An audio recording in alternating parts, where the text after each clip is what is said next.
जय हिंद फ्रेंड्स, कैसे हैं आप सभी लोग। उम्मीद है कि आप लोग अच्छे होंगे। जैसा कि आप लोग को पता ही है कि बीपीएससी टीआरई 3.0 का री एग्जाम जो हुआ था उसका 15 अगस्त तक के जो है आपका रिजल्ट घोषित करने की तिथि जारी कर दी गई है।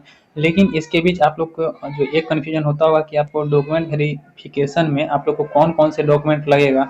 तो उस पर आज हम लोग बात करने वाले हैं। हमने टोटल जो आपका जो डॉक्यूमेंट लगता है उनका हमने लिस्ट तैयार करके आप लोग के साथ आप लोग को दिखाने का प्रयास किया है। तो वीडियो को आप लोग शुरू से लेकर अंत तक जरूर देखिएगा। इसमें कुछ और जो पॉइंट है इसको भी हम लोग डिस्कस करेंगे, जैसे कि कम नंबर वाले डॉक्यूमेंट अपना तैयार करें कि नहीं। इसके अलावा जिनका कम नंबर आया, जैसे 45, 50 या फिर 60 अंकों के बीच जिनका नंबर रह रहा है, वो लोग क्या करें, उनके बारे में भी हम लोग बात करेंगे। ठीक है, सबसे पहले डॉक्यूमेंट वेरिफिकेशन में आप लोग को कौन कौन से डॉक्यूमेंट लगता है इसके बारे में हम लोग जान लेते हैं।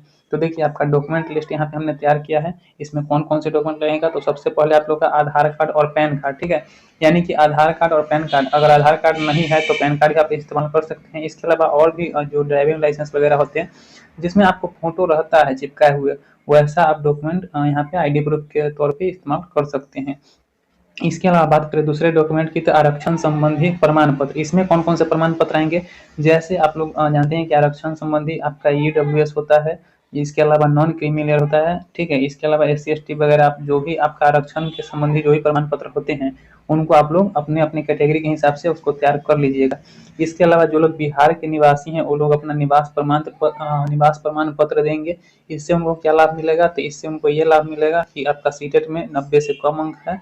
जिन युवा वाले को तो 90 अंक चाहिए ही, लेकिन इससे कम अंक वाले जो 82 या 83 नंबर है जैसे ओबीसी का, इसी तरीके से एससी एसटी का जो जो क्वालिफाइंग मार्क्स है इसका आप लोग को छूट मिलेगा। ठीक है, इसलिए आप लोग निवास प्रमाण पत्र जरूर दिखाइएगा, ले जाइएगा। किसमें, तो जो आप लोग का बिहार के निवासी हैं वो लोग ये बनवाएंगे। अलग के निवासी हैं तो वो लोग को ये लगभग नहीं लगेगा। अगर वो लगेगा भी तो आपका सीटेट में 90 नंबर चाहिए ही चाहिए। ठीक है, क्योंकि वो उनका जो गिनती होगा आपका यूआर में होगा। इसके अलावा बात करें आपका अगला प्रमाण पत्र की, तो वो दिव्यांगता प्रमाण पत्र। जो लोग दिव्यांग हैं और दिव्यांग कैटेगरी से फॉर्म भरे हैं वो लोग दिव्यांगता प्रमाण पत्र को जो है वो लोग लेके बनवा के लेके जाएंगे। इसके अलावा बात करें अगला जो है आपका सीटेट। तो सीटेट में आपका पेपर 1 और पेपर 2, आप लोग जानते हैं कि पेपर 1 और पेपर 2 दो पेपर होता है। तो जो लोग पेपर 1 आप लोग दिए हैं और अपने हिसाब से देख लीजिएगा कि किस कैटेगरी में आप लोग फॉर्म भरे हैं, 1 to 5 में भरे हैं, जिसमें भरे होंगे इस हिसाब से जो आपका पेपर लगता है उसको। और सीटेट में भी होता है, एक होता है आपका मार्कशीट और एक होता है आपका सर्टिफिकेट। तो आप लोग को मार्कशीट भी लेके जाना है और इसके अलावा सर्टिफिकेट भी लेके जाना है। मार्कशीट अलग होता है और सर्टिफिकेट अलग होता है। बहुत से बच्चे समझते हैं कि मार्कशीट और सर्टिफिकेट एक ही होता है, ऐसा नहीं है। आपका अलग अलग मार्कशीट और सर्टिफिकेट अलग अलग डॉक्यूमेंट होते हैं। ठीक है, इसके अलावा बात करें आपका अगला जो डॉक्यूमेंट की, तो वो है आपका स्टेट का। तो जो लोग स्टेट पेपर 1 और पेपर 2 दिए होंगे वो लोग स्टेट पेपर 1 और पेपर 2 का आपका लेके जाइएगा। क्या चीज़, तो मार्कशीट और सर्टिफिकेट दोनों इसमें। ठीक है, इसके अलावा बात करें 10th का सर्टिफिकेट। तो 10th का सर्टिफिकेट क्यों लगेगा, तो क्योंकि आपका डेट ऑफ बर्थ इसी से मिलाया जाएगा। ठीक है, यानी कि आपका जो आधार कार्ड और 10th का मार्कशीट दोनों में ही आपका क्या मिला जाएगा, तो आपका जो है डेट ऑफ बर्थ मिला जाएगा। आप लोग जानते हैं कि 10th जब भी आपका डॉक्यूमेंट वेरिफिकेशन होता है तो उसमें आपका जो डेट ऑफ बर्थ होता है वो आपका 10th के मार्कशीट के अकॉर्डिंग ही चलता है, या फिर आपका नाम हो गया, पापा का नाम हो गया, ये सब 10th के मार्कशीट के बेसिस पे ही देखा जाता है। इसके अलावा बात करें आपका, तो डीएलएड का मार्कशीट, जो लोग 1 to 5 में भरे हैं वो लोग डीएलएड का मार्कशीट ले जाएंगे और इसके अलावा डीएलएड का सर्टिफिकेट भी वो लोग ले जाएंगे। मार्कशीट हमने पहले ही बताया कि मार्कशीट और सर्टिफिकेट अलग अलग होते हैं। इसके अलावा जो लोग बीएड किए हुए हैं और बीएड वाले फॉर्म भरे हैं तो वो लोग आपके क्या करेंगे, तो बीएड का सर्टिफिकेट और बीएड का मार्कशीट ले जाएंगे। ठीक है, तो इस तरीके से इतने आपका जो सर्टिफिकेट से रिलेटेड डॉक्यूमेंट से रिलेटेड आपका लिस्ट थे जो हमने आप लोग जो है बेच रखने का प्रयास किया। अब इसके बाद आता है आपका जो कम नंबर वाले हैं वो डॉक्यूमेंट तैयार करें कि नहीं करें।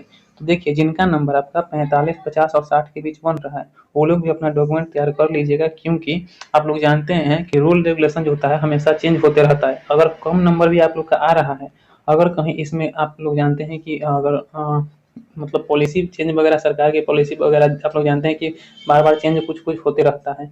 तो अगर ये तो आप लोग 60 नंबर है तो कोई दिक्कत नहीं है, लेकिन इससे भी कम है यानी कि 50 और 45 नंबर है तो वो लोग भी अपना डॉक्यूमेंट तैयार करके रखिएगा। इसलिए तैयार करके रखिएगा कि कब आपका भाग चमक जाए, इसमें भी कोई आप लोग का दो मत वाली बात नहीं है। ठीक है, यानी कि कब आपका भाग चमक जाए इसका भी कोई गारंटी नहीं है, क्योंकि सरकार की नीति जो है वो बदलते रहता है हमेशा। तो इसीलिए आप लोग कम से कम डॉक्यूमेंट तैयार कर ही ना सकते हैं, तो डॉक्यूमेंट तैयार करके आप लोग रख लीजिएगा। ठीक है, बाकी अगर डॉक्यूमेंट तैयार रहेगा तो इस वैकेंसी में नहीं तो कम से कम अगले वैकेंसी में तो काम आ ही नहीं जाएगा।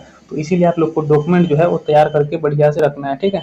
और जो लोग का कम नंबर आया है लोग टेंशन नहीं लीजिएगा आप लोग, ठीक है। अगर इसमें नहीं होगा तो क्या होगा, फिर TRE4 भी आने वाला है, 1,60,000 वैकेंसी इसमें भी आने वाली है।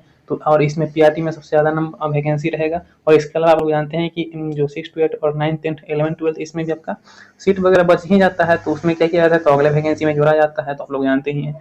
तो इस हिसाब से अगर देखें तो जो सीट कम नहीं रहने वाला है 1,60,000, तो आप लोग डॉक्यूमेंट तैयार करके रखिएगा, अगले वैकेंसी में कम से कम काम तो आ ही जाएगा, इस वैकेंसी में अगर काम नहीं आया तो यही आप लोग को बताना था, मेन बताना था कि आपको डॉक्यूमेंट लिस्ट बताना था। तो ये हमने बता दिया, ठीक है। तो अगर कोई भी डाउट या प्रॉब्लम आती है तो आप लोग कमेंट बॉक्स में जरूर बताइएगा, हम उसका सोल्यूशन देने का प्रयास करेंगे। चलिए मिलते हैं एक नए वीडियो में, तब तक के लिए बाय बाय, धन्यवाद आप सभी का वीडियो देखने के लिए।